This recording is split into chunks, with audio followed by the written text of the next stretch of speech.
Welcome back. My name is Nikki Casserly, the Wilmette Institute Registrar. We have just gone through how to log in and log out of the Online Learning Center that is also called a Moodle.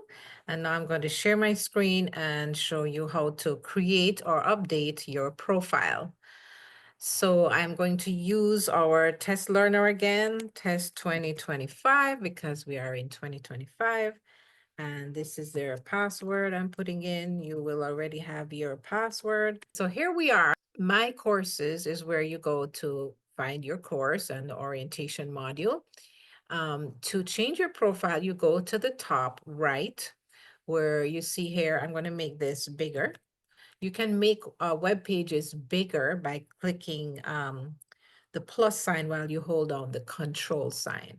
And you can make it smaller by holding down the control key and then pressing the minus key. And so now we can clearly see this is where your profile picture will be when you put it in. This is Test Learner's profile picture. And if you haven't put in a profile picture yet, what you will see there is your initials in a circle. Okay, so let's click here. The top option is profile. So you're going to click on profile. If you have already created a profile and you're going to now update it, you will see the text here that you put for your introduction. Otherwise, there'll be nothing here at all. Here is a link to edit your profile. It's in the user details box, the edit profile link. So we're going to click that link. There are some fields here that are in gray because you will not have the opportunity to update them. Once you have your name and email address, you will not be able to change that. If you see a red exclamation mark, that just means it's something you should not try to change, okay? All right, so we're going to scroll down till we see this box that says description. Okay, this is where you will put your description of yourself or introduction to yourself. We want to know a little something about you and what you maybe hope to achieve through taking this course that you're taking. So each time that you join us for another course, you can update this information. Okay, once you've done that, again, we already have a picture here, but if you didn't have a picture, you wanted to include one, this is where you upload it, just underneath the description box. What you would do is you would drag and drop the picture file here. It could be a JPEG file, it could be a PNG file, any picture file. It does not work well with certain file types, especially types that you might find on an iPhone. So it's best to have a JPEG, a PNG, those kinds of picture files. Here is where you would upload it. There's a plus sign. That is where you click to upload the file.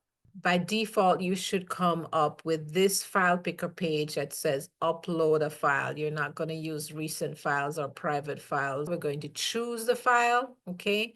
So we click on choose file and we go maybe to our pictures. This is a picture of me when I was a child. Don't have to worry about the fields down here. This says all rights reserved. It is assumed that when you're uploading a picture, you do have the right to upload it. And of course, if it is a picture of you, it is okay to upload it. All right, so we're going to upload this file. And there it is. It is ready to display. Once you scroll down and click update profile, this new picture will appear up here. Don't worry about deleting the old one. If you already had one, just click to update and you will see the new profile picture. Another thing I think it's good to update while you're here in your profile is the other fields, because there's a field called spiritual affiliation. There are a number of options here: Buddhist, Christian, Confucian, and so on. Baha'i, of course, is the top one because it's the first alphabetically. They're in alphabetical order. Okay, so then you scroll down and you click to update profile. Right now I'm going to cancel because I didn't want to update Test Learner's profile. And again, this is where at the top you will always see associated with your account your little profile picture. It is best to use a picture that is like what we call a headshot. So you have your head in a square. If you choose a picture which is a full length picture of yourself, it will probably be cropped so that you just see the middle of the picture.